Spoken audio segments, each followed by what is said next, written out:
full-time Disney content creator. Well, I've got good news and I've got bad news. Good news. So I'm at Magic Kingdom right now. It's like 9:59 p.m. And I've been racking my brain on trying to stitch this video with the perfect thing to say. And I didn't know what I needed to say. Originally I was going to say something kind of scalding, kind of piping hot. And it may have came off me, but I've been doing a lot of self-reflecting because here's the reality. I've been doing content creation specifically for Disney since 2017. And I'm not full-time yet. In fact, I'm barely over 20K. It's not a problem. But when you really think about it, when you really want to be a Disney creator, the thing that you need to be aware of, the thing that you really need to weigh in of yourself when you want to make that decision is,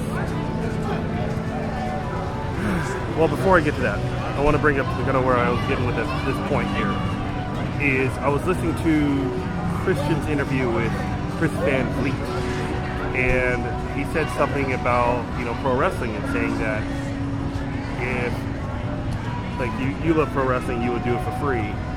So would you say that the payment that you take is based on the inconveniences that you face in your life? And that's pretty much a way that you can really think about Disney vlogging in a way. Is that for all the crap that you have to endure, that you have to face as a Disney creator, are you willing to give up those little things to be a full-time content creator? Case in point, a lot of Disney creators that you don't see in front of the camera, they have got divorces, they have lost financially, they have gone through massive breakups, they have lost houses, they have gone through a lot of catastrophic shit.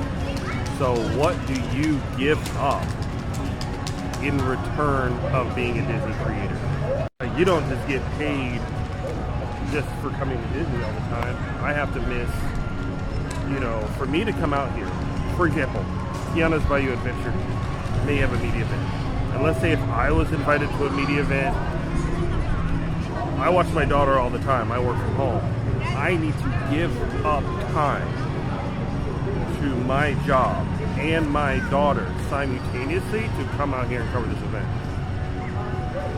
Do I give that up to cover these parks continuously? Now, you're probably a couple, you're probably a man that's single, you're probably a couple with no kids. That's an easy thing to have, but a lot of people end up wanting families. You can't do that. A lot of people stay single because they can't have a relationship because they're constantly on the go. They're constantly filming these parks. They're constantly going to Halloween Horror Nights. It's constantly on the grind of create. You lose valuable time with people that you love. And this stuff, theme park content, is a cruel and nasty and dirty world that a lot of people don't realize. It's not as fun and happy as a lot of people say. You lose a lot of friends, you lose a lot of people, but the trade-off in that might be the possibility that you become a big Disney content creator. The trade-off in that is that you might be back into these parks, going to media events, surrounded by people who really, really do not like you. The trade-off is coming to these parks every single day and running into people who have things to say about you. Oh yeah, and you give up your anonymity because now you have people on the internet who have everything to say about you. They think they know you and they're going to talk about you. They're going to say the worst things humanly possible about you. It's not about, hey, I saw Sean at the park. It's, hey, I'm going to say some bad stuff about you. So I guess that's the major question that you need to ask yourself if that's what you want to be as a full-time content creator. Listen to Disney. What are you willing to give up? Because it could very well be your soul. I don't know, just my thoughts. What are yours?